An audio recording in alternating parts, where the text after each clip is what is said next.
Se escucha bien, ¿no? Sí, doctor, lo escuchamos muy bien. Ya, excelente. Entonces, otra vez aquí con el tema de miopía. Eh, Les voy a ser sincero, fue un tema un poco subestimado por mí y creo que por muchos ahora que vamos a desarrollarlo, a pesar de que es una enfermedad que la vemos todos los días y que es la más frecuente de toda la práctica oftalmológica.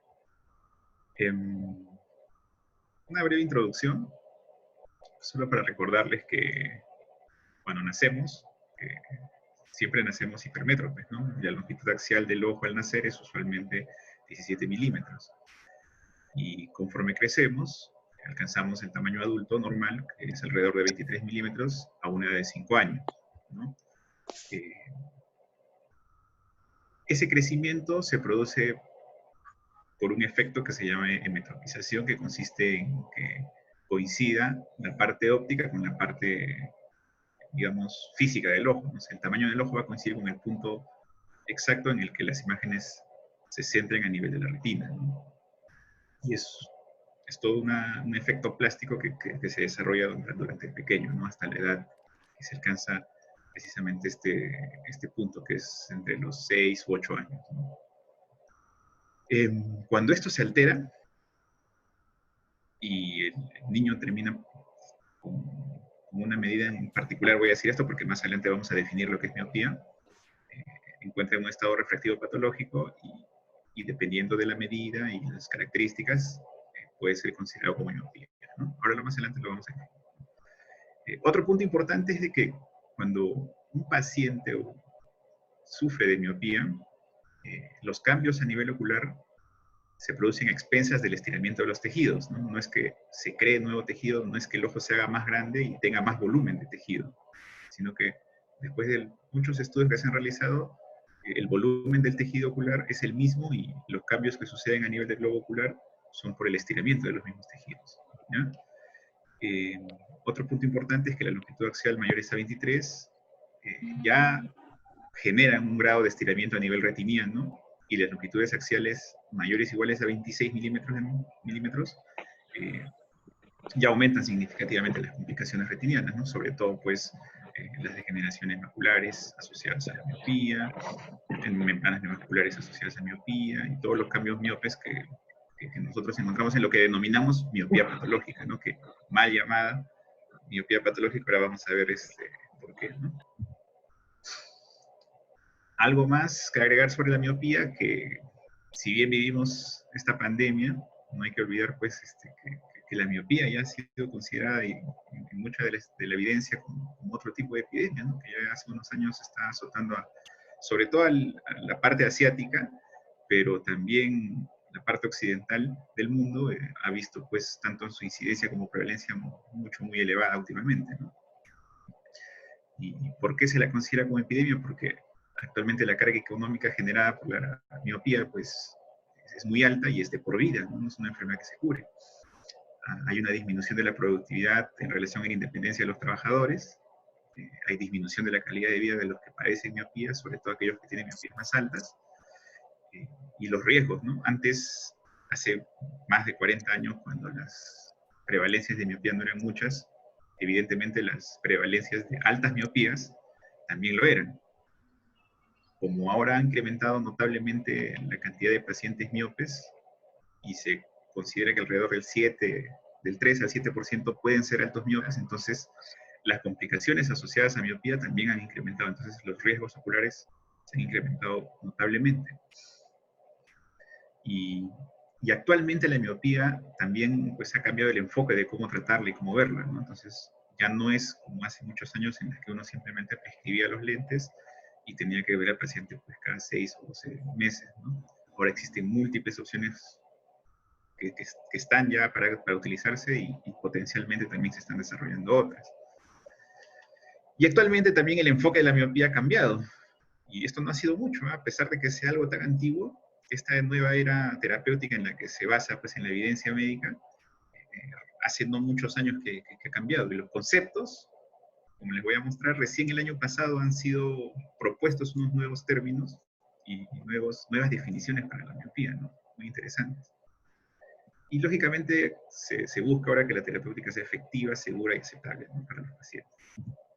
Entonces, lo que les comentaba, ¿no? Ya el año 2019, el año pasado, el Instituto de Miopía Internacional, con sus siglas del IMI, publicó una serie de artículos, los pueden revisar, están gratis, que van desde nuevos estándares que están proponiendo ellos para definirla, hasta intervenciones, hasta también el estudio de ayuda diagnóstica, de qué más se tiene que hacer, y están tratando de estandarizar todo lo que concierne a miopía, porque se han dado cuenta, pues, que a pesar de que tienen más de 100 años de estudios, no siempre se existe o no siempre se tiene esta idea estandarizada de a qué se le dice miopía, cómo se debe medir la miopía, hasta si es que van a medir la miopía, cómo es que tienen que usar la cicloplegia,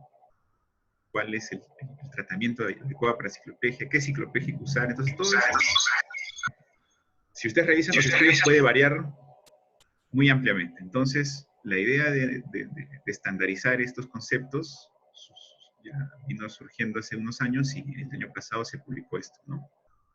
Entonces, para empezar, como pueden ver acá en la tabla, existen innumerables, pues, y excesivamente cantidades de términos, ¿no? Y muchos términos pueden ser confusos, ¿no? Pueden ustedes alguna vez escuchar de miopía axial, miopía benigna, miopía del colegio, miopía fisiológica, miopía de la niñez, miopía de inicio temprano, de inicio tardío, miopía patológica, miopía fisiológica. Entonces, los han clasificado incluso, como pueden ver ahí, según su etiología de inicio, cantidad de miopía.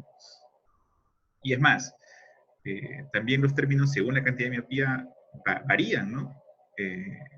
Y si ustedes también revisan muchos artículos, se van a encontrar con que miopía algunos lo consideran, o como criterio de inclusión han escogido, pues, menores, un valor de equivalente esférico menor a 0.25, u otros menor a 0.75, u otros a 0.50. Entonces, ha existido siempre esta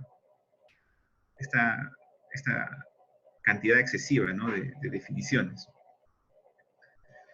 Entonces, ellos llegaron a un consenso para definir este nuevo término, pues, que cumpla con ciertos requisitos, muy aparte de lo clínico, también pueda ser usado, pues, en la parte de la investigación, porque también lo que busca la investigación es encontrar resultados comparables. Y si ustedes hacen un estudio de investigación con definiciones y con variables diferentes a otras, pues no pueden compararlas, ¿no? No pueden comparar los resultados y tampoco las conclusiones, ¿no? Entonces, todo este grupo incluyó, pues, oftalmopediatras, epidemiólogos, especialistas en salud pública, optómetras. Hay gente que se dedica solo al campo de investigación en miopía y algunos retinólogos médicos, ¿no? Entonces, este cuadro es el resumen de los nuevos términos. Por ejemplo, acá lo interesante es de que incluyen que la miopía es un error refractivo, ¿no? Que todos sabemos que sucede porque el haz que entra paralelo al ojo se forma en un punto por delante de la retina, ¿no? La imagen. Entonces no coincide con la retina misma.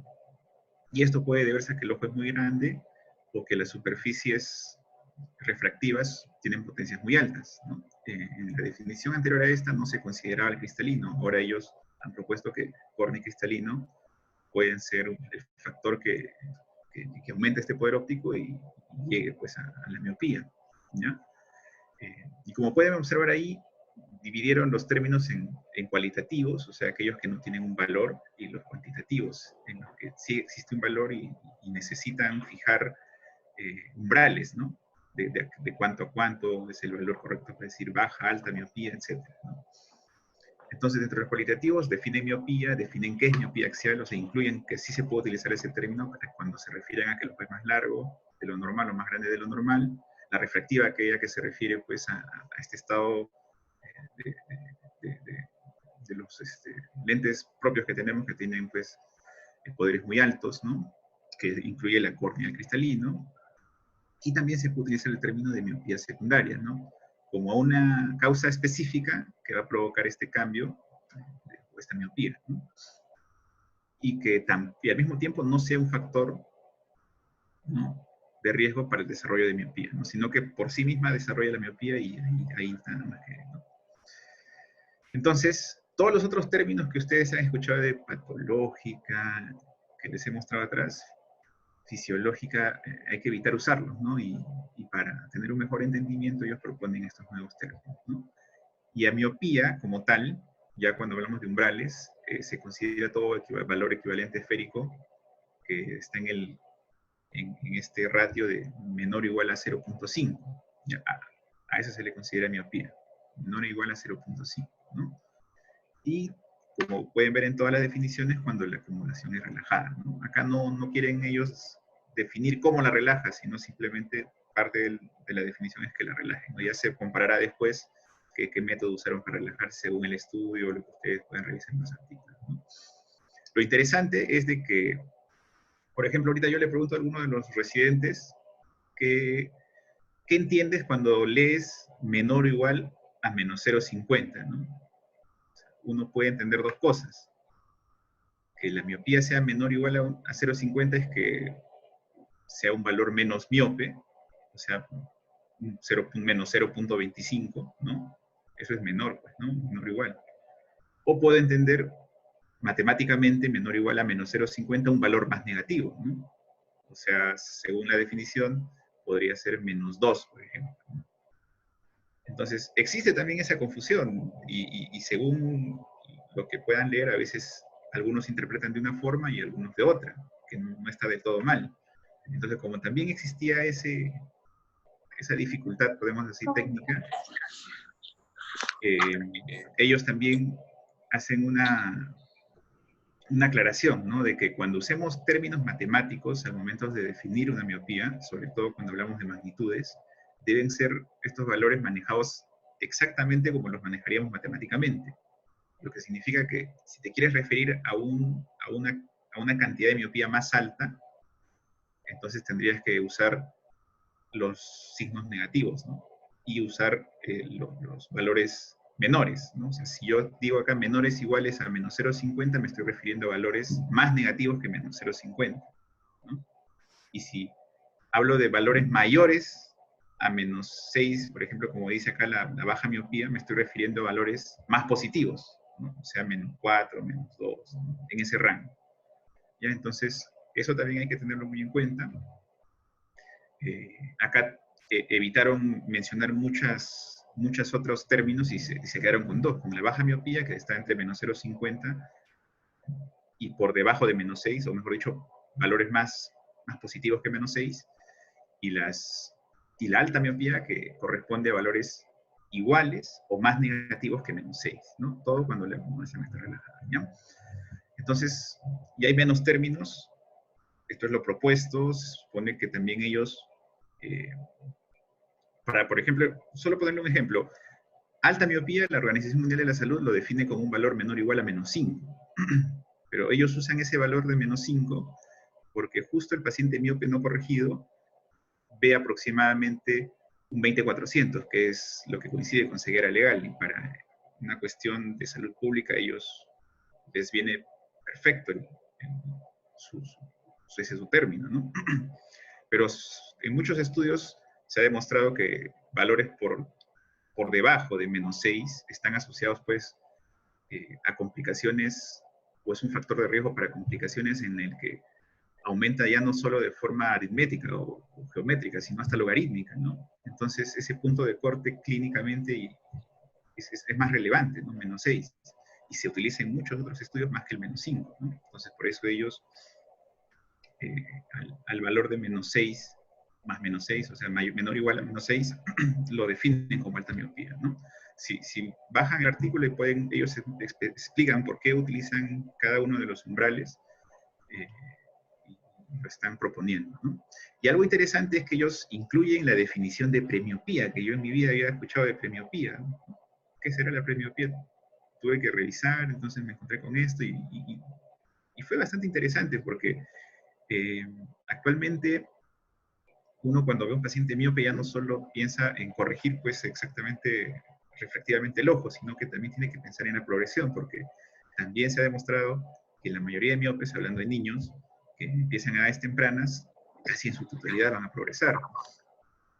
Y como las prevalencias de miopía son tan altas y las progresiones pueden llegar a valores tan altos como para tener una alta miopía, entonces la cantidad de personas que llegan a tener complicaciones sigue siendo más alta. Entonces el control se ha vuelto pues algo muy necesario. Entonces, en vista de eso, el término de premiopía eh, ha salido a la luz, porque son precisamente pacientes que se encuentran en un error refractivo entre más 0,75, ¿no? Dioptrías positivo, miren, ¿eh? ¿Ya? Y mayores a menos 0,50, ¿no? Como la definición de miopía. ¿Ya? O sea, valores más positivos para que lo entiendan. Pero que al mismo tiempo tengan riesgos, ¿no? Que pueden dar la probabilidad suficiente para que ese paciente, ese niño, desarrolle miopía, ¿no? Y amerite darle pues tratamientos preventivos. Esto es muy interesante porque para cada edad se supone que, hablando de un hemétrope, la cantidad de valor positivo para la edad debe ser, no tan, debe ser más alta, ¿no? Si es muy pequeña el valor positivo para una edad durante la hemetropización, por eso los rangos de menos igual de 0,75 positivo, se ha demostrado que en el tiempo estos pacientes, si tienen los factores de riesgo, desarrollan miopía con mucha más facilidad. Por eso que usaron este valor, ¿no? A mí me llamó mucho la atención. Para cada edad, por ejemplo, le corresponde un valor positivo específico antes de llegar a la metropización. Si es menor, ese niño probablemente desarrolle en el tiempo miopía, ¿no? Si se asocia genéticamente y los factores ambientales se reúnen, ¿no? Entonces, esta tabla a mí me llamó mucho la atención, vale la pena revisarlo, vale la pena entenderla y trabajar pues con estas nuevas referencias, ¿no? Entendiendo ya la definición de miopía, que vamos a nosotros usar esto a partir de ahora, de lo que viene de la exposición, y obviamente si existe en algún trabajo algo que no coincida con esto, tenemos que también hacer la excepción, ¿no? Ahora, sobre los aspectos ópticos de la miopía, ya todos conocemos que la miopía es cuando el foco, ¿no? o la imagen se genera por delante de la retina. Excelente, ¿no? Pero en estos últimos 20 años, por ejemplo, ha habido dos teorías sobre cómo se desarrolla la miopía, ¿no? Desde el punto de vista óptico. Para los años 2000, por ejemplo, se manejaba todavía esta teoría del lag acomodativo, ¿no? El retraso acomodativo, en el que el trabajo de cerca era, digamos, era el punto por el que todas las prácticas terapéuticas se basaban, ¿no? Y ha cambiado esto en los últimos años, ¿no? Por ejemplo, en los 2000, como les comentaba, el trabajo de cerca, en el que se hacía pues bajo acomodación, era un factor muy importante para el desarrollo y progresión de miopía. Ahora, como es un, como es un ojo grande y las imágenes se formaban delante, o sea, eso significa que es miope, cuando uno corregía esta miopía y llevaba la imagen a nivel foveal, había del nivel periférico de esta imagen que se generaba por detrás de la retina, ¿no? Entonces ellos asumían que esta imagen enfocada detrás de la retina, pues también tenía que ver con el mecanismo de formación y progresión de la miopía, ¿no? Y existían estímulos hipermetrópicos para el crecimiento ocular, ¿no? También eso lo tenían claro y esto incluso se maneja, ¿no? En el desarrollo del ojo existen estímulos hipermetrópicos que hacen que el tamaño del ojo se haga más grande para que pueda coincidir también con el centro retiniano, ¿no? Y el tratamiento básicamente se enfocaba en lentes bifocales y lentes de adición positiva, ¿ya? Actualmente, ya no se fijan tanto en el eje mismo óptico, ¿no? Como causa óptica de la miopía, sino en los ejes que están fuera del eje óptico, ¿no? porque precisamente se ha demostrado en muchos estudios, por ejemplo en pollos o en monos, que cuando se altera la periferia lo suficiente, puede provocar cambios a nivel central y puede provocar cambios en todo el tamaño ocular. Entonces, ahí se han dado cuenta que mucho de las teorías de formación de miopía no solo dependen de la parte central, sino también del sistema paraxial, ¿no? fuera del eje. Entonces, ya actualmente eso se tiene mucho más en cuenta. Antes, solo se hablaba de la imagen que está por detrás de la retina a nivel foveal, ¿no? Porque en eso todo el mundo pensaba que tiene que estar en la fovea y tenemos que llevar esa imagen a la fovea para corregir la miopía. Pero actualmente, ya la fovea, como les comento, ha dejado de ser el foco de atención y las imágenes que están desenfocadas por detrás de la retina a nivel periférico se ha demostrado que tienen igual o mayor capacidad para poder hacerlo, para poder realizar los cambios de sobrecrecimiento ocular, ¿no? Y este estímulo hipermetrópico ya no es a nivel foveal, sino es a nivel periférico, ¿no? Ese cambio ha sucedido en estos últimos años. Entonces, a diferencia de antes que se trataba con bifocales, con lentes de adición positiva, actualmente lo que hacen es añadir valores positivos en periferia, pero manteniendo el valor que corrige la miopía a nivel central, ¿no? Hay lentes especiales de diferentes diseños que logran esto. Y de esta manera, ellos, aparte de corregir la miopía, ¿no?, entre comillas, inhiben el estímulo para el crecimiento del ojo y hacen un control del desarrollo de la miopía, ¿no? Más adelante, cuando veamos las opciones de tratamiento, voy a mostrarles, ¿no? Pero este cambio de cómo se enfoca el desarrollo de miopía, pues ha sucedido en los últimos años, ¿no? Entonces, recuerden, la periferia tiene un rol muy importante. La hipermetropía a nivel periférico tiene un rol también muy importante. Todavía no han demostrado cómo exactamente, pero sí han demostrado que existe esta asociación y por eso el tratamiento pues ahora es con adición a nivel positivo. Pueden ser lentes de contacto, por ejemplo, multifocales, blandos, la ortoqueratología que también provoca este cambio a nivel periférico. Ya, ahora más adelante lo vamos a ver. Esto es lo que les comentaba, ¿no? Un ojo miope, como ven a su lado izquierdo, normalmente forman la imagen acá a nivel central por delante de la retina. Pero hace años solo se fijaban en esta parte central. ¿Qué pasaba en la periferia?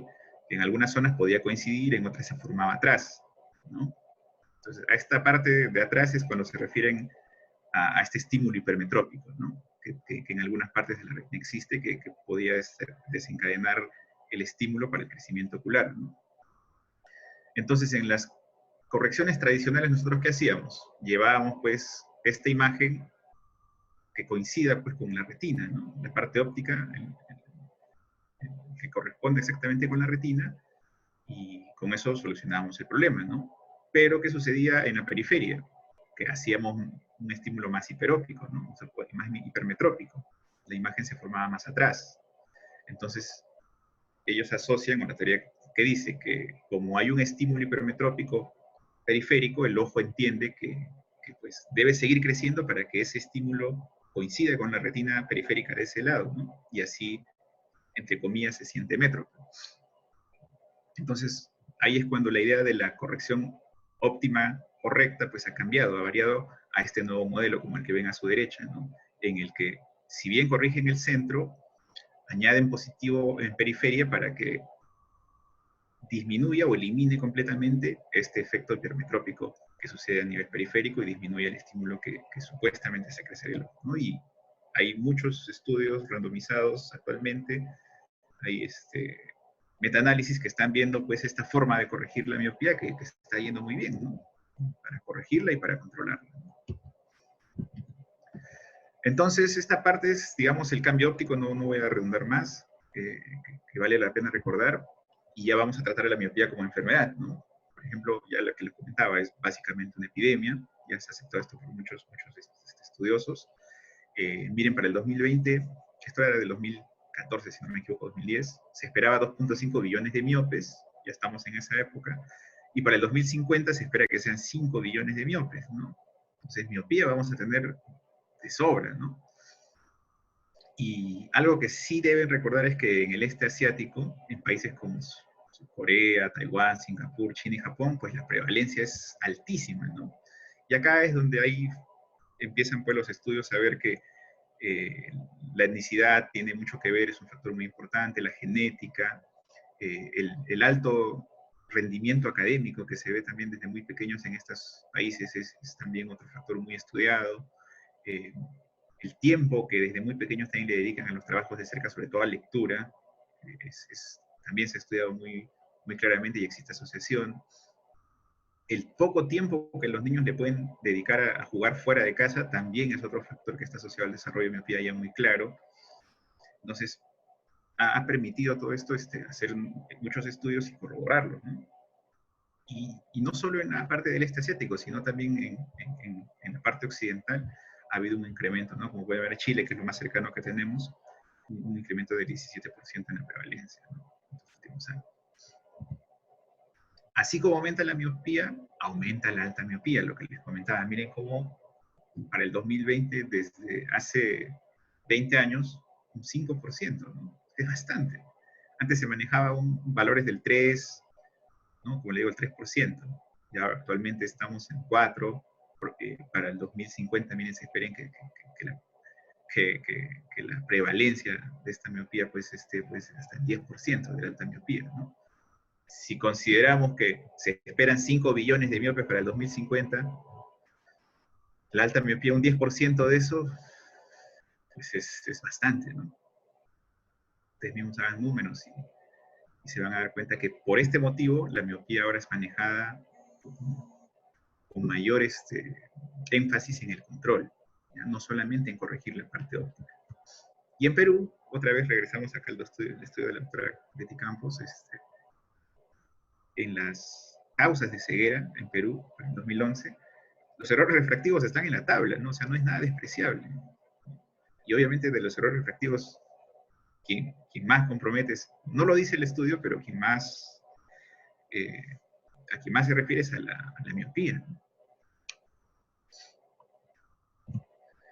Entonces, ya que la miopía verla como una enfermedad, también hay que tener en cuenta que no solo es la miopía la que causa la baja visual, sino que la miopía se asocia a enfermedades oculares que también pueden comprometer de forma irreversible la visión, ¿no? Como por ejemplo el glaucoma, el desprendimiento de retina reumatógeno, la degeneración macular miópica. Los pacientes miopes desarrollan cataratas a más temprana edad.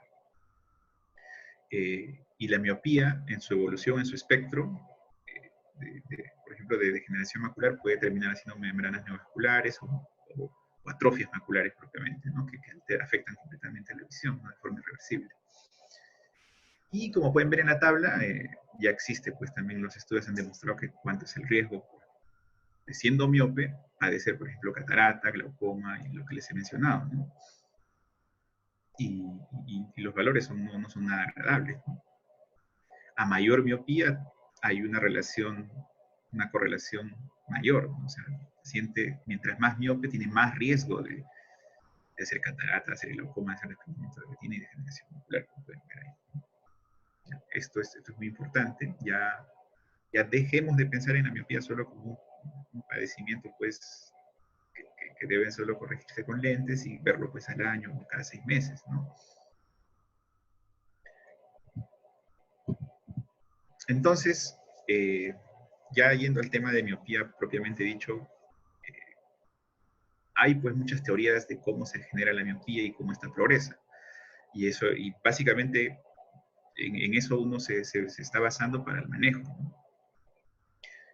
Ya sabemos que la miopía tiene un gran componente genético, se ha demostrado en estudios de que gemelos homocigóticos de padres miopes tienen mucho más prevalencia e incidencia de miopía que los gemelos que son disigóticos, ¿no? Entonces, esto demuestra que se han localizado genes, se han mapeado también diferente cantidad de genes que están asociados a miopía, pero que no justifican que solo la parte genética sea lo suficiente como para desarrollar miopía, ¿no?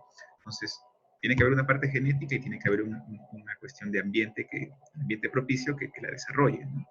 Dentro de las otras causas asociadas a miopía, por ejemplo, está el tiempo que el niño gasta fuera de casa, el trabajo de cerca, que es otro punto muy importante, el desenfoque periférico, que es lo que ópticamente se maneja actualmente, y desde el punto de vista neurológico existen neurotransmisores que también están siendo estudiados, que están asociados al crecimiento ocular y el desarrollo de miopía, ¿no?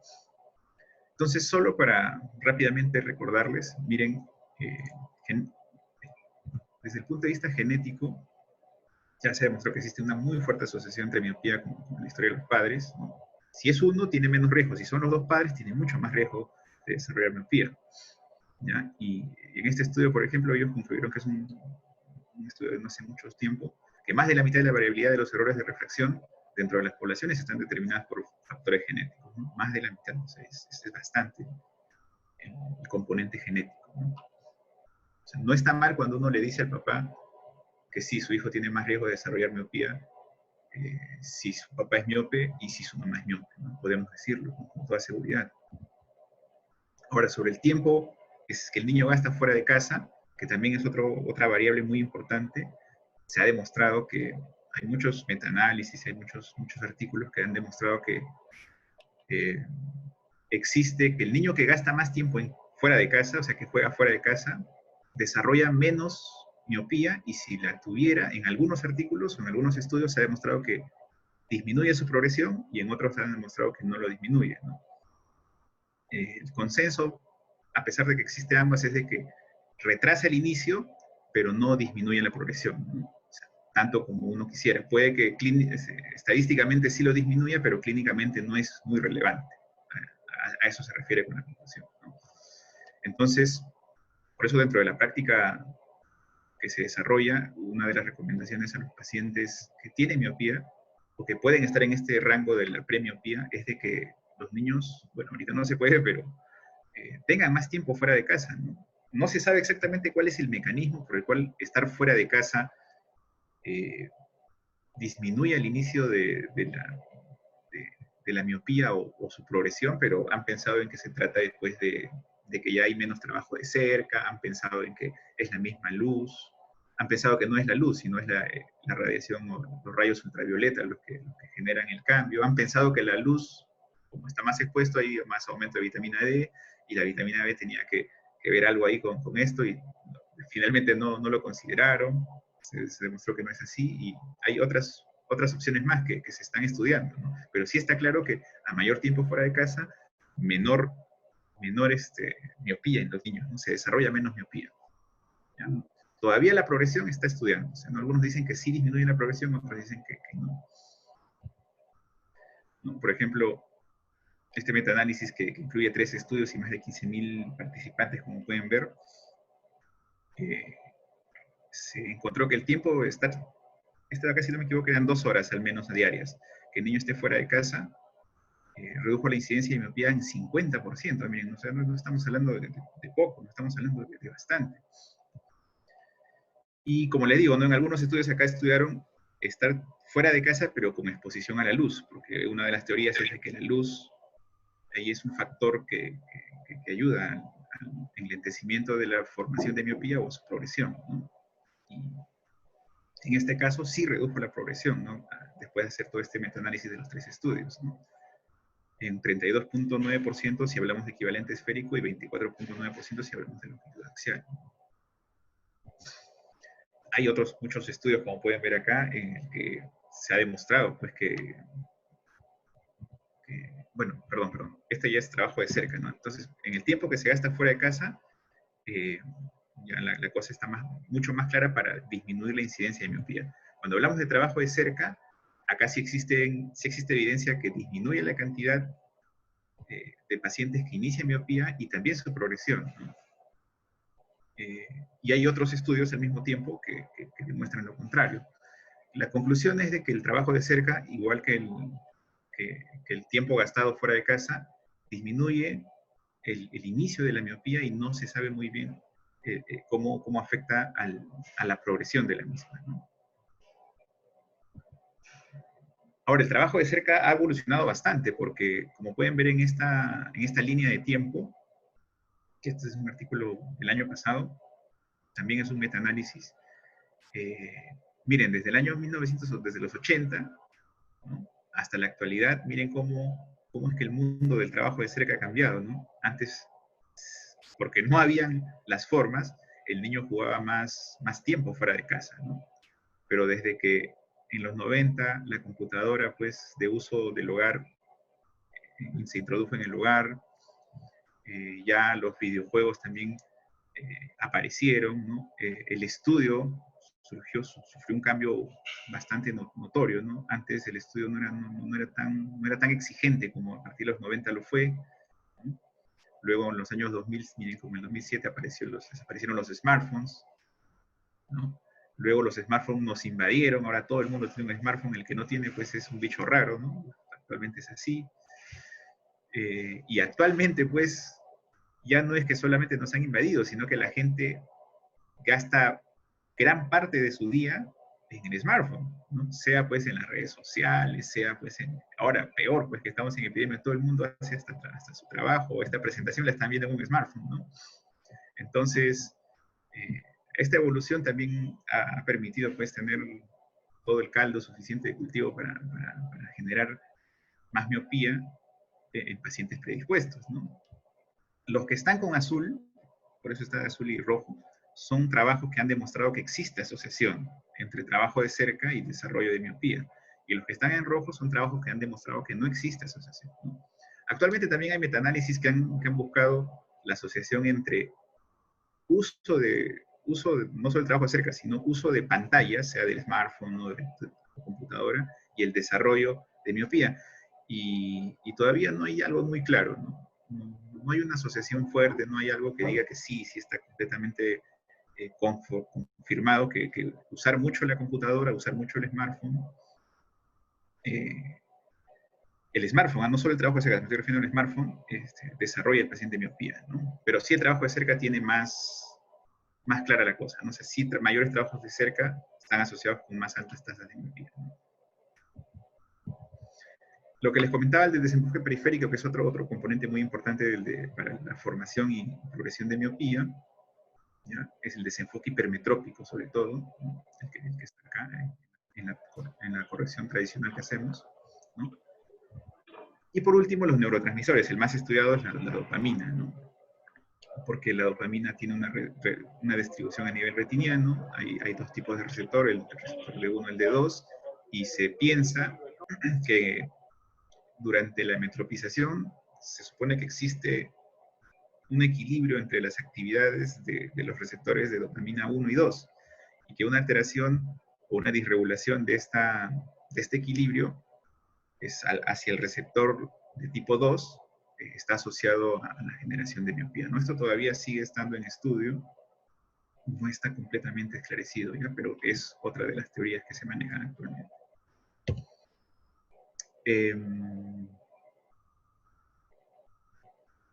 A esto es cuando me refiero, ¿no? Que cuando un ojo está en su etapa de metropización, normalmente como es más pequeño existe un estímulo de hipermetropización, ¿no? O sea, un estímulo hipermetrópico que genera miopización, ¿no? Al final, como pueden ver en la imagen de su izquierda.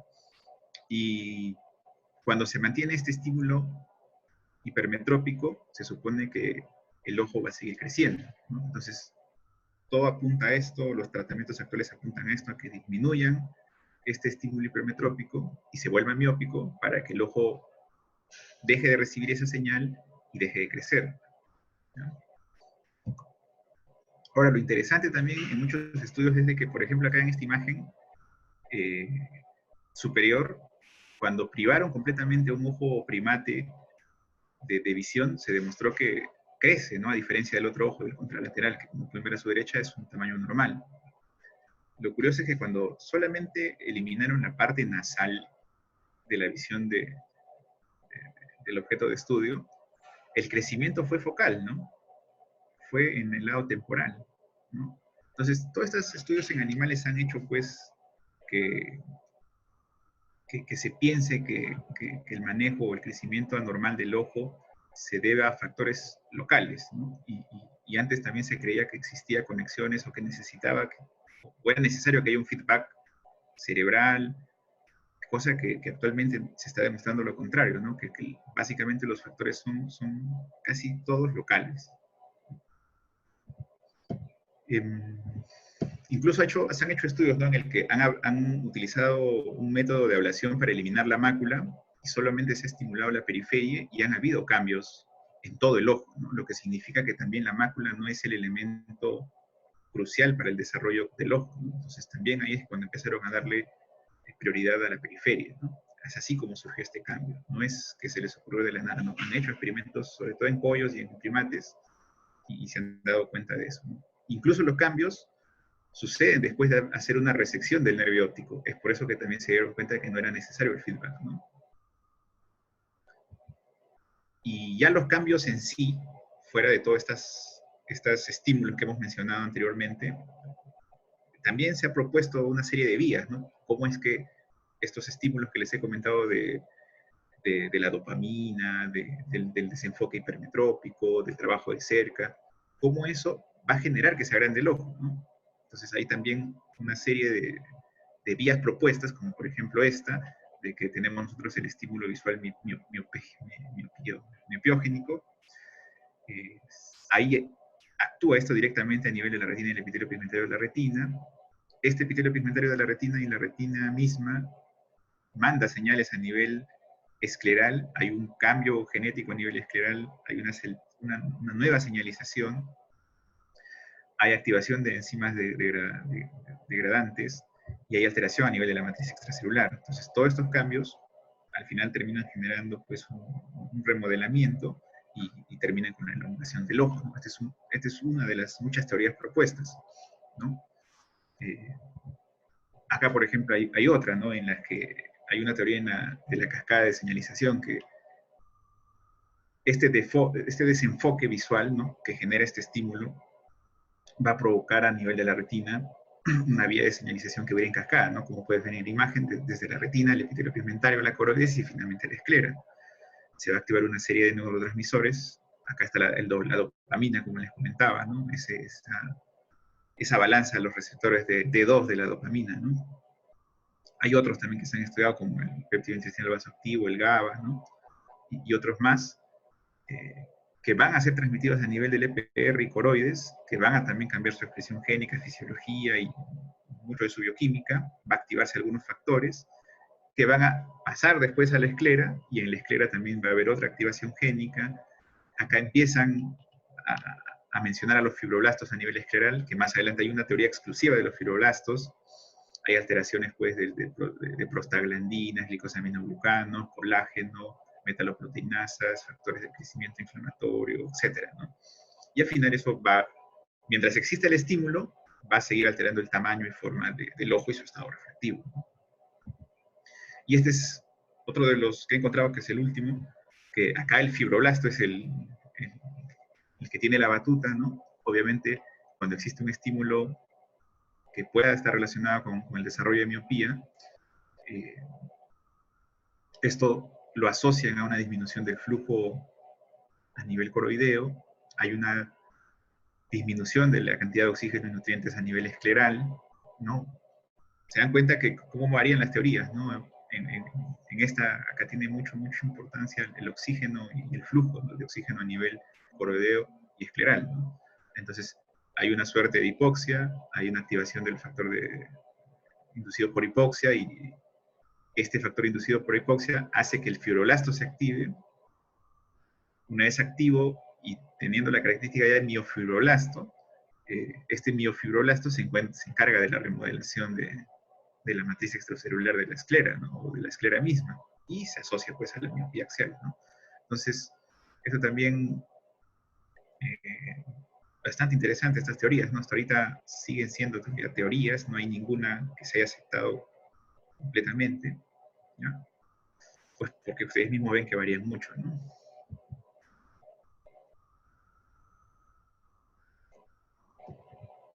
Entonces, ya hemos visto y definido la miopía, ya hemos visto cuáles son las teorías de desarrollo de miopía y cómo estas puede progresar.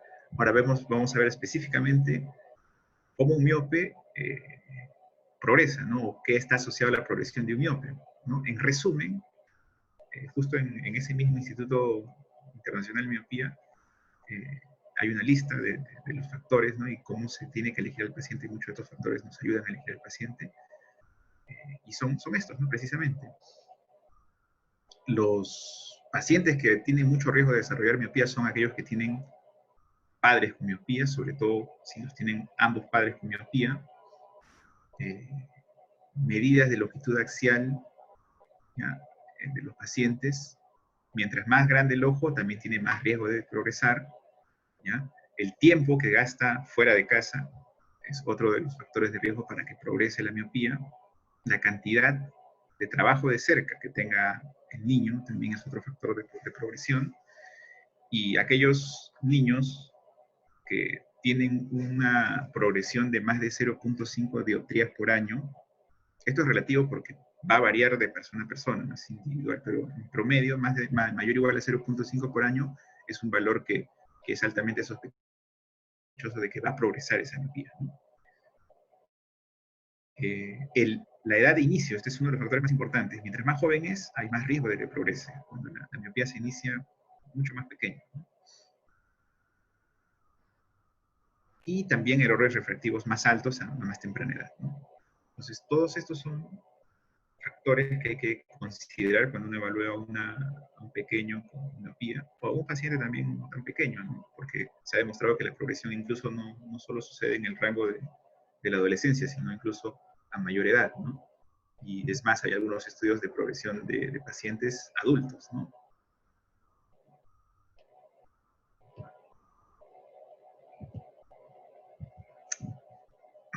Y entonces uno de los puntos más importantes que los he mencionado hace un momento es la longitud axial y la miopía, ¿no?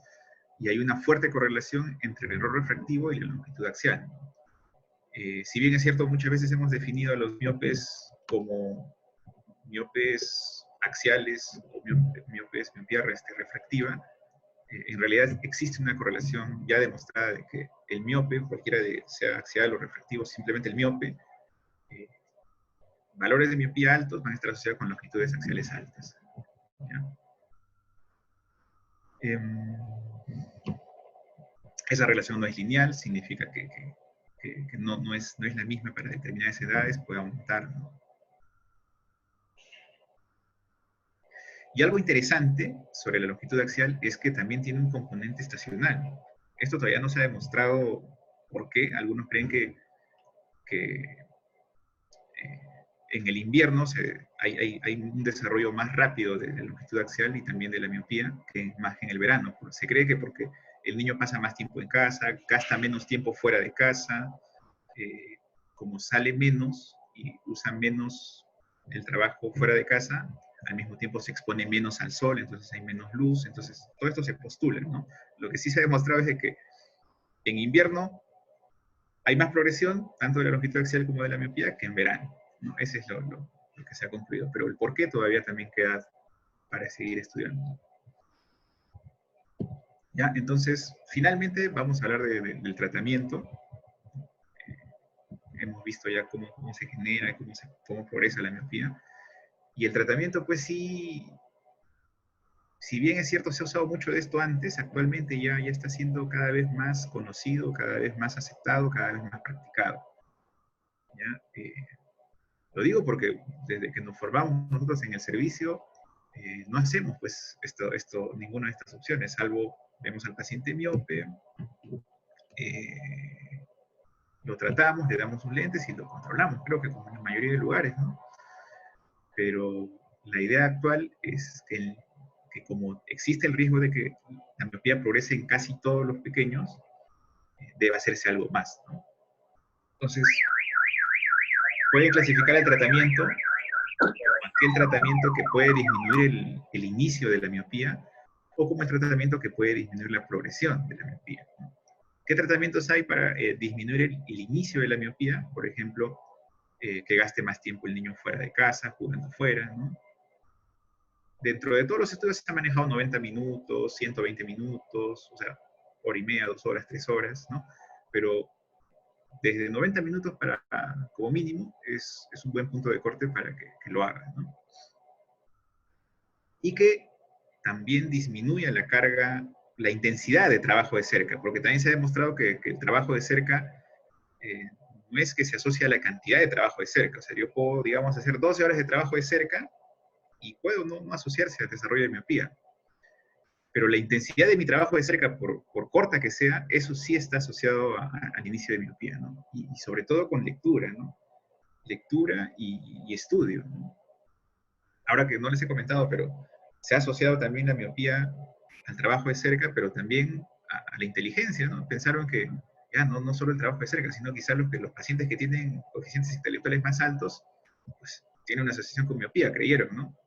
Porque sucede también epidemiológicamente. Pero quedó demostrado que no tiene nada que ver el coeficiente intelectual con el trabajo de cerca, ¿no? Que es más que todo por la intensidad del trabajo de cerca, ¿ya? Y ahora que todo es competitivo, pues uno quiere pues a su pequeño que a los 5 años ya esté pues operando, ¿no? Si somos oftalmólogos, si queremos que sea cirujano. Y va a requerir pues que el niño trabaje, estudie, revise, ¿no? Quieren que lean pues a partir de los 3, 4 años, ya quieren que sepa leer, escribir. Yo también pensaba así, ¿no? Ahora voy a pensarlo 2 veces, que mi hijo ya a los 4 esté leyendo. Quizá no sea lo mejor, ¿no? Tienen que, como niños, jugar fuera, desarrollar pues otras cosas, ¿no? Y si bien podría lograr lo que queremos, va a ser a costa de que desarrolle pues algún vicio refractivo, ¿no? Y las opciones terapéuticas para la progresión, por ejemplo, tenemos lo que se sigue usando y que actualmente hay un sustento de evidencia científica eh, y se sigue recomendando, son los lentes de contacto multifocales blandos, la ortoqueratología, eh, el uso de lentes de montura, ¿no? Que puede variar desde el uso de bifocales, con lentes de adición positiva, lentes con desenfoque periférico, que tienen algunos propios productos, y los DIMS, ¿no? Que son los lentes con segmentos múltiples de desenfoque. Esto es unos lentes muy actuales que son muy interesantes su tecnología, los vamos a ver más adelante, ¿no? Y por último, estas son las opciones ópticas, ¿no? Y las opciones médicas, la que actualmente se usa y se ha usado hace mucho tiempo, pues, y se sigue usando es la atropina, ¿no?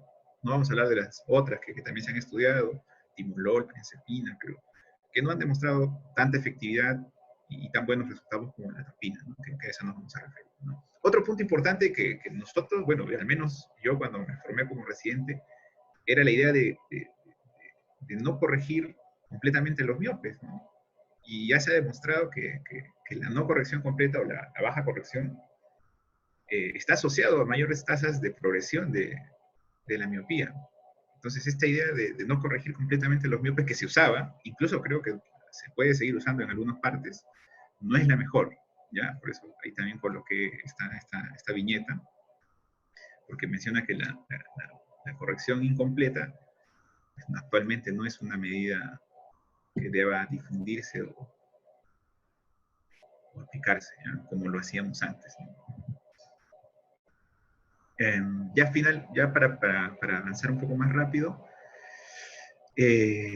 acá repito, ¿no? Que los ojos hipocorregidos tienden a crecer más rápido, hay bastante literatura sobre ello, les he puesto un par, ¿no? Y como les comentaba hace un momento, lo que está basado en evidencia es lo que les he mencionado, ¿no? Lentes de contacto blandos, ortoqueratología, lentes, los de marco y la atropina, ¿no? Ahora, dentro de los lentes de montura existen varias opciones. Esto va a depender del tratamiento individual, ¿no? de cada paciente, ¿no? Que pueden ser bifocales con prisma, lentes con adición progresiva, perdón, y los famosos DIMS. De los 3 primeros no voy a mencionar porque creo que ya los hemos visto o los han desarrollado también cuando han hecho un poco de óptica. Es lo mismo, es colocar un bifocal, es colocar un lente con prisma, ya los conocen. Teniendo en cuenta que, por ejemplo, cuando el niño no solamente tiene un problema refractivo, sino además tiene una esoforias, tiene un trastorno de la acomodación, definitivamente los bifocales con prisma o los lentes de visión progresiva pueden ser mejores opciones, ¿no? Eh, y finalmente los DIMS, ¿no? Que es lo que actualmente está yendo muy bien y que se refiere a esto, ¿no? Son lentes que tienen un centro óptico así claro, en el que el niño ve normalmente, y en la periferia del lente eh, se le incorporan precisamente estos segmentos con adición positiva. Y cada puntito o cada bolita que pueden ver ustedes ahí tiene una adición de más 3.5 dioptrías positivas, ¿no? Y hay una distancia, como pueden ver, cada uno de ellos es de 1.03 milímetros. Y lo que provoca esto es un desenfoque periférico, o sea, el niño ve bien por el centro y genera un desenfoque periférico, que es lo que la etiología de la miopía actualmente dice, ¿no? Que este desenfoque periférico hipermetrópico es el estímulo, o es lo que genera el estímulo de miopización del ojo. Entonces, los tratamientos van a disminuir ese estímulo miopiogénico, provocando esta adición a nivel periférico, ¿no? Y disminuyendo ese desenfoque hipermetrópico, ¿no? Y miren, los valores que manejan los estudios, que esto es muy actual, por ejemplo, en 2019, hay un 50%, más del 50% de reducción de la miopía, ¿no? De la progresión, cuando hablamos de equivalentes esféricos, ¿no? De refracción. Y cuando hablamos de longitud axial hay un 62% de control sobre el crecimiento cuando lo comparan con lentes de visión única, ¿no? Entonces, está yendo muy bien, se está utilizando. Estos lentes, los DIMS, son tecnología china. Estados Unidos está haciendo lo propio, están ahorita corriendo un par de estudios con un modelo y con un diseño propio, ¿no? Que seguramente ya más adelante van a publicar sus resultados, ¿no? Este también es otro estudio bastante interesante también de cómo, y actual, ¿no? De cómo estos DIMS sí tienen buenos resultados, ¿no? Entonces, la otra opción es usar lentes de contacto. Dentro de los lentes de contacto hay dos opciones, básicamente. La ortoqueratología, que consiste en colocar lentes, son rígidos, unos lentes especiales, no rígidos, durante la noche, que tienen una longitud de radio menor que la córnea, y lo que buscan es aplanar la parte central de la córnea y provocando una elevación de la periferia. Entonces, ¿qué va a provocar esto cuando el niño despierte? Que como aplana parte central, va a tener una visión corregida sin necesidad de lentes al día siguiente, y como levanta la parte periférica, digamos que corrige esa alteración del desenfoque hipermetrópico, ¿no? Entonces la ortoqueratología también se basa en lo mismo, ¿no? En corregir ese desenfoque hipermetrópico de la periferia y corregir el centro, ¿no? La ventaja de la ortoqueratología es de que el papá eh, tiene la opción de controlar cómo el niño se pone lente, ¿no? No es lo mismo de que el niño use un lente, por ejemplo, blando multifocal, y que como es niño no sabemos cómo va a estar pues, en el colegio, si tiene actividades, ¿no? En cambio, con la ortoqueratología, sobre los lentes de contacto blandos multifocales, tiene esa ventaja, ¿no? Que el papá lo pone durante la noche, despierta, puede ir a hacer sus cosas normales, ¿no? Sobre los lentes de contacto blandos convencionales y los rígidos gas permeables convencionales, se ha demostrado pues que ahorita en este momento no hay evidencia de que tengan algún efecto en retrasar la miopía, ¿no? Solamente los usarían como correctores de miopía, ¿no? Cuando uno usa la ortoqueratología sucede esto, ¿no? Un aplanamiento central con una elevación de la periferia, acá en esta foto de la querato. Ay, perdón, se me fue la palabrita. Ay, bueno, ya saben a qué se refiere la imagen de la izquierda. ¿Y qué pasa desde el punto de vista óptico? Pues como hay un aplanamiento de la parte central, la parte central enfoca en la retina como queremos, y el desenfoque hipermetrópico se corrige porque hay una elevación de la periferia de la córnea, ¿no? Entonces, bastante interesante esto de la ortoqueratología. Se ha usado mucho tiempo antes, pero actualmente ya los estudios de carácter clínico randomizado están demostrando que sí funciona. Este es como un lente multifocal blando, también provoca cambios a nivel corneal muy semejantes a la ortoqueratología, pero al mismo tiempo, como tiene estos desfases o cambios de visión, o sea que no es la misma en diferentes lugares, hace el mismo efecto de corregir la hipermetropía o el estímulo hipermetrópico periférico, ¿no?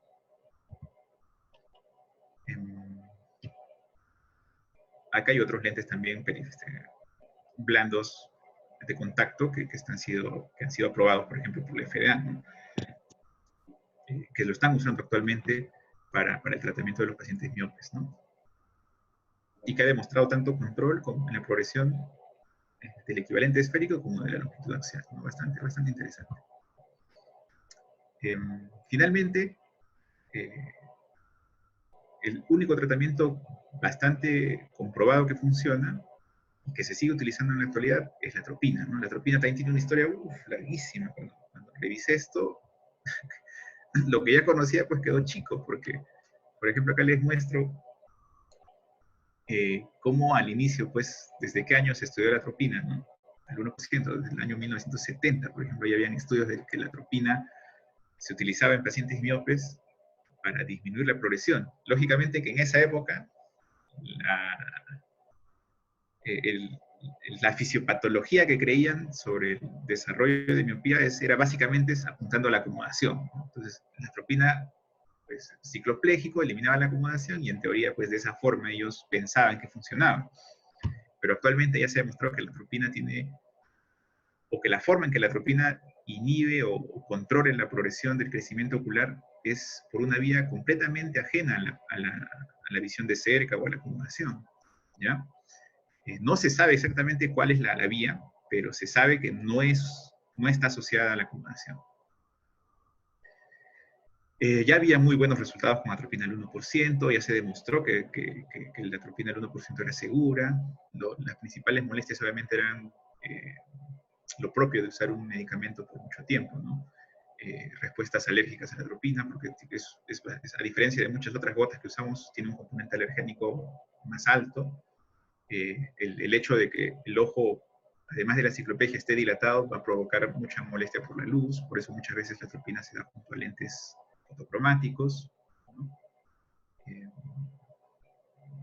Eso básicamente, y que existe un efecto de rebote, ¿no? Más adelante lo vamos a mencionar. Actualmente ya se ha demostrado que existe una relación directa entre la concentración de atropina y su respuesta. O sea, concentraciones más altas tienen mejores respuestas, ¿no? Hasta ahora nadie supera el 1%, ¿ya? Pero obviamente por la cantidad por la proporción de medicamento, la idea es buscar la cantidad, la concentración más baja que mantenga los efectos terapéuticos sin tener mayores efectos adversos, ¿no? Eso es lo que actualmente se busca, ¿no? Porque los efectos adversos también incrementan con la concentración, ¿no? A un niño que le quitemos la cicloplegia y que le quitemos completamente la acomodación, pues va a tener molestias para hacer sus cosas de cerca, ¿no? Entonces, obviamente, esa es una molestia, ¿no? Y también lo bueno de la atropina es que puede usarse en combinación de otras terapias, ¿no? Se ha demostrado actualmente que la concentración más alta de atropina, que mantiene el efecto que buscamos sin estar asociado a síntomas clínicos, o sea, que no te dilata mucho la pupila y que no afecta mucho la acomodación, es la concentración del 0.02%, ¿no? Esto es bastante interesante porque las concentraciones que se manejan actualmente han sido pues del 0.01% y del 0.05%, ¿no? La que se maneja actualmente es del 0.05%, que es la recomendada, que es un poco más alta que esta, que es 0.2%, ¿no?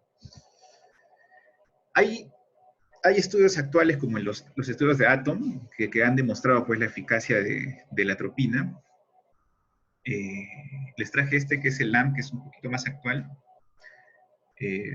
porque ya manejaron los porcentajes de concentración un poco mejor que en los estudios Atom, ¿no? En el estudio Atom 1, por ejemplo, ellos utilizaron concentración al 1%, ¿ya? Versus placebo, ¿no? Y demostraron que fue muy bien, redujo la cantidad de progresión en los primeros 2 años, muy bien comparado al placebo, ¿no? Pero cuando hubo un tiempo que al segundo año se paró el tratamiento y se dejó todo un año en observación. Hicieron su tiempo de lavado de un año y se demostró que en esos pacientes las tasas de crecimiento del ojo y del error refractivo aumentaron drásticamente, ¿no? Y ahí es cuando se fueron conscientes ya realmente de este efecto rebote existía, ¿no? En el estudio Atom 2 disminuyeron la dosis, ¿no? Ya no el 1%. Trabajaron con 0.05, con 0.01, ¿no? Y no utilizaron, lo malo del Atom 2 es que no utilizaron un grupo control. ¿Por qué no utilizaron un grupo control en Atom 2? Fue porque, como ya demostraron que la atropina tenía efectos terapéuticos, ellos por una cuestión ética no podían dejar al paciente pues sin tratamiento, así que decidieron darle 0.01% de atropina en el Atom 2.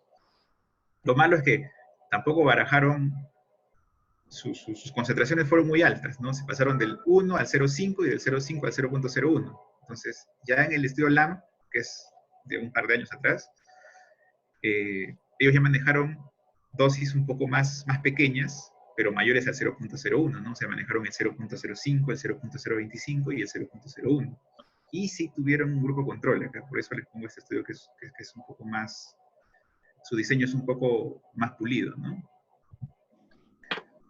Y el estudio del LAMP sí demostró, ¿no? Que esta concentración de la atropina estaba asociada con la respuesta terapéutica, ¿no? Y la idea era buscar esa cantidad baja que mantenga esa respuesta terapéutica con disminución, pues, de los efectos adversos, ¿no? Demostraron que la atropina del 0,05% era muy eficaz en lentecer la miopía, y este valor es el que actualmente se utiliza, ¿no? Porque es una conclusión de este estudio. Por eso es que se los traigo. Obviamente, si han visto valores mayores a este, es porque se han basado en el átomo 1 y el átomo 2. ¿Ya? En resumen, todo lo que les he comentado sobre las distintas opciones terapéuticas, por ejemplo, el trabajo fuera de casa, el uso de lentes, la ortoqueratología, más o menos este es el porcentaje de cómo puede afectar diferentes opciones terapéuticas en la progresión de la miopía, ¿no? Como les comentaba, la ortoqueratología, la atropina y los lentes de contacto multifocales blandos son los tres más usados, los tres que han demostrado ya sustancialmente este control de la miopía, y el trabajo de fuera de casa o el tiempo fuera de casa y los lentes de montura, a excepción del lente de los DIMS, que eso es algo más nuevo. Acá no lo han considerado, como pueden ver acá en el segundo grupo, los estudios están hasta el 2014. Este estudio del DIMS es del 2019. Eso van a tener que más adelante agregar, ¿no? Si bien han demostrado disminución de la progresión en el estudio, clínicamente no es tan relevante como los otros tres, ¿ya? Entonces, ya les mostré las opciones, pero ¿cómo seleccionar al paciente? Estas son dos últimas diapositivas. Tenemos un paciente que no es miope, uno que sí lo es. En el no miope, obviamente lo que vamos a buscar es utilizar esas opciones terapéuticas que reducen el riesgo. O sea, incrementar el tiempo que gaste el niño fuera de casa, y que no use mucho el trabajo de cerca, ¿no? Que no sea tan intenso, que tenga pausas, que descanse. Y si el paciente es miope, vamos a escoger, considerando todo esto, ¿no? La mejor opción. El riesgo de progresión, que es una de las cosas más importantes, la preferencia de los padres, ¿no? Porque también, según el medio, por ejemplo, en Asia, ellos están más familiarizados con el uso de lentes de contacto. Acá, por ejemplo, en nuestro medio, los pacientes usan, sobre todo los niños, ¿no? Es muy poco común que usen lentes de contacto, ¿no? Con la asiduidad que usan en Asia, ¿no? Entonces, ese es un factor que puede afectar a nuestra opción terapéutica, ¿no? Según la efectividad, ya hemos visto las tres opciones más efectivas, ¿no? Y el acceso, porque no es barato, ¿no? Sí. Sabemos que muchas de estas opciones que no son ofrecidas, pues, en la parte pública, y muchas tienen que hacerse de forma particular, ¿no? Entonces, si no necesitamos tener un control sobre la miopía, hacemos lo que siempre hemos hecho, ¿no? Lentes de visión únicas y lentes de contacto de visión únicas, ¿no? Según lo que el paciente prefiere. Pero si necesitamos hacer un control de la miopía porque hemos demostrado que tiene riesgo y está progresando, tenemos todas estas opciones que ya les he mencionado, ¿no? Y debe haber un seguimiento de estos pacientes, ¿no? Este es también sacado del IMI, ¿no? Del Instituto de Miopía Internacional. Básicamente esto coincide con lo del IMI, ¿no? Que los controles son a la semana, al mes, a los 3, a los 6 meses, así en un intervalo de cada 3 meses, y cuando se usen lentes de montura, no es necesario hacerlo tan seguido, ¿no? Sino al inicio, probablemente el primer mes, luego 6 meses y a los 12 meses, ¿no? ¿Qué se ve en un paciente que se le hace el control? Pues se tiene que hacerle la historia completa, la huesa visual mejor corregida, sobre refracción, examen del anterior del ojo con lámpara hendidura, topografía corneal es lo ideal si usa lentes de contacto. Sobre todo, tamaño pupilar, respuesta a la luz, porque si usa atropina u u otra opción puede estar alterada esa respuesta pupilar, presión intraocular también, refracción ciclopégica también, y siempre a los pacientes miopes hacerles un fondo de ojo anual, ¿no? Eso también es imperativo. Algo muy interesante que no le he puesto es de que cuando ustedes se encuentren a un niño con miopía alta, siempre hay que hacerle un chequeo para buscar enfermedades sindrómicas o problemas sistémicos, ¿no? Porque no es tan común, ¿no? Tener un niño con miopías muy altas, sobre todo patológicas, o sea, altas, ¿no? Mayores o menores a -6, ¿no? Hablando correctamente. El punto de corte era en -5, así que solo para coincidir con las definiciones, estoy colocando en -6. Y este es el esquema que el mismo IMI recomienda, que es básicamente lo que hace un momento les he comentado, ¿no? Y finalmente, este trabajito, esta revisión de este año, que tuve la suerte de dentro de lo que he buscado encontrarla, es un resumen espectacular de todo lo que les he mencionado. Lo interesante de este artículo es que hace varias preguntas y responde esas preguntas, ¿no? Y preguntas que muchas veces nosotros nos hacemos, ¿no? Por ejemplo, ¿cuándo debemos implementar el tratamiento y en qué niño hacerlo, ¿no? Y ellos sustentan sus respuestas ahí con muchos estudios y mucha evidencia, y concluyen de que si vamos a hacer el tratamiento, debiera ser a todos, porque según los estudios, según no solo el ATOM, hay otros estudios, por ejemplo, los estudios COMET, en el que se usaron los lentes de montura para la progresión, o en otras series en los que ven precisamente no tanto de intervención, más que todo, sino de estadística descriptiva casi pura. Si hacen retrospectivos sobre eso, también han notado que la mayoría de pacientes miopes terminan progresando. Entonces, concluyen de que se debe, pues, manejar individualmente a todos, ¿no? ¿Cuándo deben de descontinuar el tratamiento? También es otra pregunta. Y hacen una serie de explicaciones también basados en muchos estudios. Por ejemplo, ahí basan, sobre todo en el COMET, ¿no? En el que demuestran que cuando la persona llega a los 20 años, aproximadamente a los 20 años, hay una estabilización de la miopía en el 95% de los pacientes, ¿no? Y también hacen referencia a algunos estudios de que la miopía sigue avanzando incluso en pacientes adultos o hasta los 30, 40 años. Entonces, concluyen en que el tratamiento debe ser individualizado, ¿no? Y se debe usar mientras los beneficios son demostrables y pues superan a los riesgos, ¿no? Potenciales, ¿no? Y hay que incluir los costos, porque obviamente no vamos a utilizar algo muy caro que tenga muy poco efecto, ¿no? ¿Qué pasa si se descontinúa el tratamiento, ¿no? La mayoría de esos tratamientos que les he mostrado tienen puntos de corte a los 2 años, y la recomendación general es que se usen por 2 años, ¿no? Pero lo actual menciona que si bien podemos usarlo más tiempo, los efectos casi de todos han sido estudiados a los 2 años, ¿no? Entonces, cuando descontinuamos un tratamiento, existen dos posibilidades cuando usamos atropina y cuando usamos ortoqueratología, ¿no? En esos dos casos sí se ha demostrado que existe un efecto rebote. O sea, si yo cancelo de golpe la atropina o el tratamiento con ortoqueratología, el paciente va a desarrollar un efecto en el que aumenta rápidamente la longitud axial del ojo y aumenta rápidamente la progresión de miopía, ¿no? Desde el punto de vista del equivalente esférico. Entonces, eso también ya está muy demostrado. ¿Cuáles son los riesgos? Esa es otra pregunta, ¿no? En el control de la miopía. Obviamente, todos los asociados a la alteración pupilar y a la alteración de visión de cerca cuando usamos atropina, ¿ya?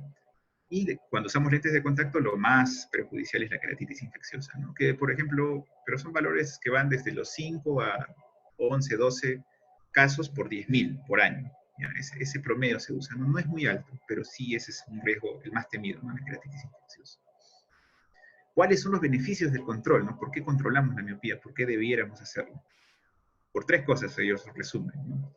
Porque nos da una mejor visión con y sin corrección, ¿no? Obviamente un niño que durante los 2 años disminuimos su progresión, el no usar lentes va a ver mejor, ¿no? Comparado a uno que progrese normalmente. Ese pequeño en el futuro va a tener más opciones para el tratamiento quirúrgico, ¿no? Imagínense que la enfermedad progresa a un punto en el que la medida se hace tan alta que cuando utilicemos alguna opción o querramos utilizar alguna opción de corrección quirúrgica, va a faltar tejido, ¿no?, corneal para poder corregir ese problema miópico, ¿no? Porque recuerden que hay unas las reglas, pues, ¿no?, en la cirugía refractiva que no se puede, pues, hablar, no se puede corregir tanto tejido, ¿no? Porque si no, lo vamos al niño a hacer propenso a problemas en el futuro. Y la última de los beneficios es que van a reducir el riesgo de discapacidad visual, ¿no? Ya se ha demostrado que con todo lo que les he comentado, mayor incidencia y prevalencia de altos miopes, mayor incidencia y prevalencia de discapacidad visual por miopía, ¿no? Y otra pregunta interesante que se hace en el artículo es, ¿cómo será el manejo de aquí a 10 años, ¿no?, del 2020 para 10 años? Y ahí es cuando entra a tallar ese nuevo concepto que les traje de premiopía, ¿no? Ya existen calculadores de riesgo para miopía, no les he puesto porque ya es un poquito más engorroso hubiera sido, pero hay calculadores de riesgo en el que uno puede predecir aproximadamente cómo ese niño va a evolucionar en el tiempo, ¿no? Y según eso, y los otros factores que les he comentado de riesgo, uno puede tratar al niño en etapas de premiopía, ¿no?, para que, si es que es miope, no tenga valores tan altos y en el mejor de los casos no desarrolle una miopía, ¿no?, que podría ser, pues, lo ideal, ¿no? Y bueno, eso es todo sobre la exposición. ¿Alguna duda, alguna pregunta? Sí, doctor, muchas gracias y muchas felicitaciones por tremenda exposición, una excelente exposición. Y bueno, hay varias preguntas por parte de los asistentes. Claro. En cuanto al doctor Guerrero, pregunta si, por ejemplo, en un niño con miopía alta de menos 10 dioptrías, se tiene que dar toda la corrección en la primera consulta. Esto respecto a lo que mencionó sobre evitar la hipocorrección. Es que cuando ya miren, ahorita solo me he referido a miopía. El problema de hablar de medidas tan altas es de que no vienen solas, ¿no? Pero ya. Pacientes con medidas altas, como la que comenta en su caso, probablemente tengan trastornos de la acumulación, convergencia, tengan trastornos incluso de motilidad ocular, o sea, sean pacientes con algún grado de estrabismo, y lógicamente puede existir también que ese paciente tenga algún grado de ambliopía. Entonces, por ese motivo hay que darle completo, no por lo que les he comentado ahora, ¿no? Yo, más ese niño tiene que ser evaluado por un oftalmopediatra, una evaluación completa para descartar todas estas otras patologías que les comento, que es muy probable que las tenga, y en esos casos el tratamiento es completo. No es, eso sí también tiene que tenerlo claro, ¿no? Claro, también porque recordando que, por ejemplo, en el ejemplo que nos pone, un niño con menos 10 de dioptrías va a tener un punto remoto de 10 centímetros, ¿no? Entonces su visión Lógico, claro. es sumamente limitada. Es de cerca, entonces ese niño, como les digo, va a tener problemas acomodativos y de la visión de cerca, ¿no? Probablemente tenga esofobia acomodativa, incluso ya tengo una esotropia, ¿no? Claro. Bueno, el doctor Reyes Díaz pregunta si es que debería usarse lentes de contacto como primera opción en anisometropía miópica en menores de 4 años. Lo usan, ¿ah? A mí me llamó mucho la atención cuando decía esto es un tema un poco subestimado. Y sí, en Asia, por ejemplo, utilizan lentes de contacto y niños muy pequeños han demostrado en muchos estudios que sí son capaces de manejar sus propios lentes de contacto, ¿no? Yo me sorprendí también que niños así de 4 o 5 años están en la capacidad. Lógicamente, antes de recetar ese lente, uno tiene que estar seguro de que el niño va a ser capaz de hacerlo, y porque existe el riesgo, ¿no? No todos los niños son iguales, de que no se esté jugando las manos, que no se estén manipulando, que puede aumentar no solo las tasas de complicaciones, sino que no va a servir de nada la terapia, ¿no? Y ahí, por ejemplo, existen las otras opciones, ¿no? A eso se refiere cuando es individualizado los tratamientos, ¿no? Hay que hacer un buen estudio del pequeño y de cómo ese pequeño puede llevar el tratamiento y cómo los padres también entienden el tratamiento y cómo pueden llevarlo, ¿no? Pero sí, sí, sí lo usan. Continuando con las preguntas del doctor Reyes, menciona, y también usted ya lo mencionó, que en realidad la ortoqueratología funcionaba temporalmente, ¿no? Entonces, ¿por cuánto tiempo debería realizarse para obtener un resultado permanente? Bueno, creo que también ha sido una pregunta, un comentario que usted hizo, que en realidad debería continuarse hasta que Pero el nosotros... efecto de la ortoqueratología no es permanente, o sea, tú generas cambios en el momento que colocas el lente para dormir, porque la ortoqueratología se usa para dormir, que van a generar, esos cambios que tú generas, que es el aplanamiento central de la córnea y una elevación periférica, te va a durar durante la mañana, ¿no? O sea, durante el momento que haces tu vida diaria. Y otra vez en la noche vas a tener que usarlo. La idea es de que eso no te va a generar un cambio permanente, sino que como tú estás controlando en ese momento este estímulo hipermetrópico, en el tiempo, como controlas la progresión, haces que el ojo no crezca y que la cantidad de miopía en equivalente esférico no aumente. Entonces, ese es el resultado final, ¿no? No es que específicamente tú moldees la córnea y le hagas un cambio completo a la córnea y ese cambio sea permanente, no. El cambio siempre es temporal, pero el resultado final va a ser permanente porque vas a disminuir la progresión tanto del equivalente esférico como de la longitud axial, ¿no? Eso incluso nosotros que vemos y cuando queremos hacer cirugías de córnea, segmento anterior, y el paciente es usuario de lentes de contacto, por eso existe un periodo en el que tú no puedes hacerle una prueba porque porque genera un cambio, ¿no? Un remodelamiento corneal a los lentes de contacto, cualquiera que uses, ¿no? Pero normalmente al mes, la mayoría de estos efectos se pierden, ¿no? La idea es que tú utilices esta técnica no porque tengas en mente que tú vas a remodelar la córnea en forma permanente, sino que estos cambios temporales terminan controlando y a largo plazo ese control es el que te genera el cambio permanente. Esa es la idea. Doctor, gracias. Bueno, el doctor Abraham Liera pregunta, en lentes de contacto multifocal, ¿qué adición selecciona para evitar progresión? Una adición baja, moderada o alta, y si el lente de Cooper visión, ¿qué diseño tiene y qué adición sugiere? A ver, los lentes de contacto, bueno, le voy a ser franco, yo no uso mucho lentes de contacto, esto es básicamente un teórico, lo que les voy a decir, ya que no manejo yo la miopía así como les he comentado, ¿no?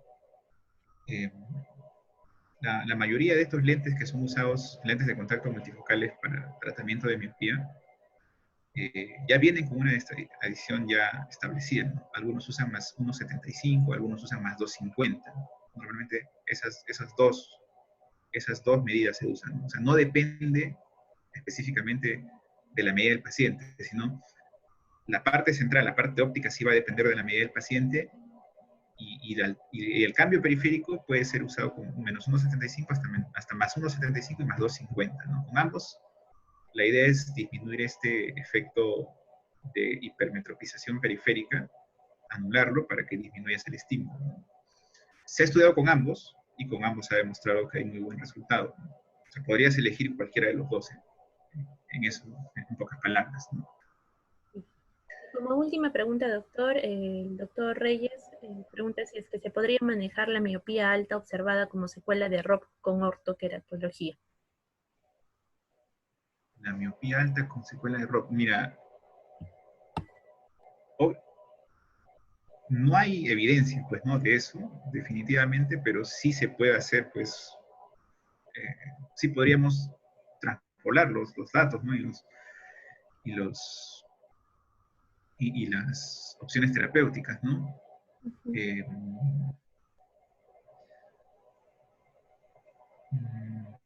si la miopía secuelar por ROP tiene una tasa de progresión, efectivamente, yo creo que sí podría haber un beneficio el corregirla y sobre todo detener su desarrollo, ¿no? Siempre y cuando se demuestre esta progresión, por lo que nosotros estamos atacando eso, ¿no? La progresión de la enfermedad. Entonces, uno le hace una evaluación al pequeño, y si su miopía, yo que sé, al año está en -3, y al año siguiente se demuestra que está en -4,50, sí, sí, sí, la intervención sí valdría la pena, porque la idea es de que en el tiempo él no desarrolle esta progresión de la enfermedad, ¿no? Estamos atacando la progresión, porque ya la miopía está ahí. Ujú. Listo, doctor. Doctor Barrido, tal vez tuviese algunos comentarios finales. Pues no, no, yo creo que ha sido una revisión exhaustiva. Te felicito, Renzo, ha sido realmente muchas cosas nuevas que hemos aprendido el día de hoy. Y pues nada, por ahora a revisar más sobre miopía, porque creo que se vienen cosas nuevas que, por lo que has Sí, dicho, vamos a tener que ponernos al día. No, de verdad, muchas definitivamente, gracias, ¿no? Renzo, ha sido muy bueno. No, de nuevo, encantado, doctor. Y, Cuando quiera. Muy bien. entonces, muchas gracias, doctor Céspedes, por habernos acompañado el día de hoy. Le vuelvo a repetir y creo que extiendo las felicitaciones de la mayor parte de los asistentes, todos, yo creo. Y bueno, esperamos tenerlo ya próximamente con nosotros también. Y para comentarles, Ojalá. el día de mañana tenemos el tema de astigmatismo, tanto aspectos ópticos y clínicos, que va a ser tratado por la doctora Paredes, médico residente de nuestro servicio, que se llevará a cabo de 7 a 8 de la mañana. Creo que ya también avanzada la hora, damos por concluida la ponencia, una excelente ponencia, y gracias por acompañarnos a todos los asistentes. No, Listo. gracias. Bien. Gracias. Cuídense. Que Muy tengan buenos buen días a día. todos. Cuídense. Luego, doctor Céspedes.